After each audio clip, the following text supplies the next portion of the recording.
మీషోలోని కాంబోలో తీసుకున్న లూప్ టర్నర్ని ఎలా యూజ్ చేయాలి అనేది వీడియోలో షేర్ చేస్తానండి. నేను రాజారాణి క్లాసెస్ అనేవి ఫాలో అవుతున్నాను ఈ మధ్యన. సేమ్ ఆ ప్యాటర్న్లో అయితే ఈ ఫ్రాక్ యోక్ పార్ట్కి యూజ్ చేసి స్టిచ్ చేశాను. బాడీ ఫిట్టింగ్ సూపర్గా వచ్చింది. ఎలా కట్ చేయాలి అనేది కూడా నేను వీడియో షేర్ చేస్తున్నాను. మీకు ఇంట్రెస్ట్ ఉంటే నా లాంగ్ వీడియోస్ అనేవి మీరు చూడండి. ఈ డోరీస్ లూప్ టర్నర్తో చాలా ఈజీగా చేయొచ్చండి. చాలా స్మార్ట్గా మనం వర్క్ చేసుకోవాలన్నమాట. ఎక్కువ వర్క్ చేయాలి అంటే స్మార్ట్ వర్క్ అనేది తప్పదు.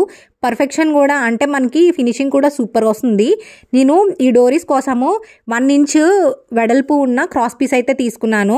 రాంగ్ సైడ్ వైపు మధ్యకి ఫోల్డ్ చేసేసి సింగిల్ పాదం పెట్టుకొని పైనుంచి కింద వరకు స్టిచ్ వేసాను అనమాట.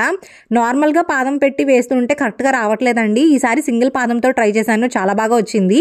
అది 0.2 ఇంచ్ విత్కే మనము స్ట్రైట్గా కుట్టు వేసుకుంటూ రావాలి, సింగిల్ పాదం యూజ్ చేసుకుంటూ. అప్పుడు ఈ లూప్ టర్నర్ మనం కింద నుంచి పైకి ఇలా తీసుకొచ్చేసేయండి.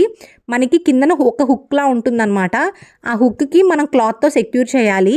అది కొంచెం లోపలికి పెట్టేసి ఆ హుక్కి క్లాత్ గుచ్చామనుకోండి, క్లాత్ గుచ్చిపోతుంది అనమాట.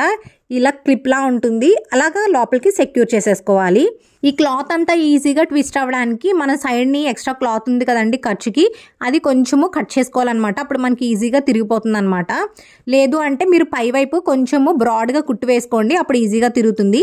సో కిందన మనకి సర్కిల్ షేప్లో ఉంటుంది, అది కొంచెం మనం లాగేమనుకోండి ఇదంతా క్లాత్ అంతా కూడా లోపలికి ఫోల్డ్ అయిపోతుంది. ఇలా స్ట్రైట్గా వచ్చేస్తుంది అనమాట. డోరీ లాగా చాలా సన్నంగా వస్తుందండి. నాకైతే ఈ డోరీ చేయడం అస్సలు వచ్చేది కాదు. ఎన్నిసార్లు ట్రయల్ వేసినా ఎప్పుడు సగంలోకి వెళ్ళి దారం తెగిపోయేది అనమాట నార్మల్గా చేసినప్పుడు. అందుకే లూప్ టర్నర్ తీసుకున్నాను. అది కాంబోలో తీసుకున్నా కదండి, కర్వ్ స్కేల్ ఉంటుంది అందులో, అది కూడా బాగా యూజ్ అవుతుంది నాకు. ఇప్పుడు 2 డోరీలు అయితే నేను చేసేసుకున్నాను. చాలా సన్నంగా చాలా నీట్గా వచ్చాయన్నమాట. దీనికి కిందన హ్యాంగింగ్స్ కూడా నేనే చేసుకుంటున్నానండి. యాక్చువల్గా అవి కొనేవచ్చు కదా, నేనైతే ఎక్కువ లైట్ వెయిట్గా ఉండాలి, కొంచెం ట్రెండీగా ఉండాలి, ఒకసారి ట్రై చేసి చూద్దామని చెప్పి చేశాను. నేను ఎప్పుడు అయితే ఇవి ట్రై చేయనండి, సింపుల్గానే వేసుకుంటాను. ఎందుకంటే బయట కొన్నా సరే నాకు హెయిర్ చిక్కు పడిపోతుంది అనమాట. అందుకే ఒకసారి నేనే ట్రై చేద్దామని చెప్పి ఇలా చేశాను. 3x3 క్లాత్ పీస్లు అయితే తీసుకున్నానండి. మెయిన్ క్లాత్ 2 3x3, అలాగే సాటిన్ 3x3 తీసుకున్నాను. కాకపోతే నాకు స్ట్రైట్ పీస్ ఉందని చెప్పి ఇలా ఫోల్డ్ చేసుకుంటున్నాను. లోపల ఏమొచ్చి రైట్ సైడ్ ఉంది, పైన ఏమో రాంగ్ సైడ్ ఉంది. దాని మీద మధ్యలో బక్రం కూడా పెట్టుకున్నాను. చుట్టూరు కూడా ఒక 1/2 ఇంచ్కి ఒక్క సైడ్ వదిలేసి 3 సైడ్స్ కూడా 1/2 ఇంచ్కి నేను స్టిచ్ వేసుకున్నాను అనమాట. ఇప్పుడు ఈ చుట్టూరు కూడా స్టిచ్ వేసేసుకొని ఆ ఎక్స్ట్రా పార్ట్ అంతా కూడా నేను కట్ చేసేసుకొని రివర్స్ చేసేసుకుంటాను.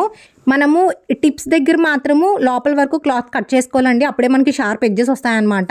ఇప్పుడు నేనైతే రివర్స్ చేసేసుకుంటున్నాను, కట్స్ పెట్టేశాను కాబట్టి. రివర్స్ చేసుకొని ఒక స్క్రూ డ్రైవర్తో మీరు ఆ కార్నర్స్కి ఇలా చేసుకున్నారనుకోండి మనకి షార్ప్గా వస్తుంది. మన దగ్గర వేస్ట్ క్లాత్ పీసెస్ ఉంటాయి కదండి, మనం డ్రెస్ కుట్టినప్పుడే చాలా పీసెస్ ఉంటాయి కదా, ఆ పీసెస్ని ఫుల్గా అందులో కూరేసుకోండి. అప్పుడు మనకి 3D లాగా అంటే కొంచెము ఒత్తుగా వస్తుంది అనమాట. ఆ ఒత్తుగా వచ్చిన దాన్ని ఒక సైడ్ మనం ఓపెన్గా ఉంచేసాం కదా, అది లోపలికి ఫోల్డ్ చేసి స్టిచ్ చేసుకోవాలి. ఈ లోపు ఒక కార్నర్కి మనం డోరీ కూడా పెట్టేసుకోవాలన్నమాట. ఈ డోరీని ఒక ఎడ్జ్కి పెట్టేసుకొని అది నేను వీడియోలో చూపించినట్టు ఫోల్డ్ చేసేసుకొని స్టిచ్ వేసుకోవాలి.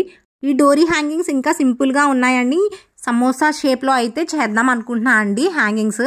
దానికోసము సెమీ సర్కిల్ అయితే తీసుకొని ఎడ్జెస్లోని స్టిచ్ వేసేసుకొని ఇలా రివర్స్ చేసుకుంటున్నాను అనమాట. దీన్ని రైట్ సైడ్ వైపు కర్వ్ ఉంది కదా, ఆ షేప్ పైకి పెట్టేసుకొని మనము మిడిల్కి ఫోల్డ్ చేసి స్టిచ్ వేసామనుకోండి మనకి సమోసా షేప్ వస్తుంది కింద వైపు లాగితే. అలా మనకి బంచ్గా ఎక్కువ పెట్టుకుంటే ఇంకా మంచిగా డెకరేటివ్గా అనిపిస్తుంది. నాకు చాలా సింపుల్గా పెట్టుకోవాలనిపించింది, క్లాత్ కూడా లేదు, అందుకనే నేను ఇలా చేసుకున్నాను. కిందన కొన్ని పర్ల్స్ కూడా పెట్టేసుకున్నాను. ఫస్ట్ టైం ట్రై చేశాను, అయినా చాలా బాగా వచ్చిందండి. ఇది లెహెంగాకి ఫ్రంట్ సైడ్ రాజల్స్ లాగా పెట్టుకుంటే ఇంకా చాలా బాగుంటుంది అనమాట. డోరీకి కూడా చాలా సింపుల్గా ఉన్నది, లైట్ వెయిట్గాన. ఈ వీడియో నచ్చితే లైక్ చేసేయండి.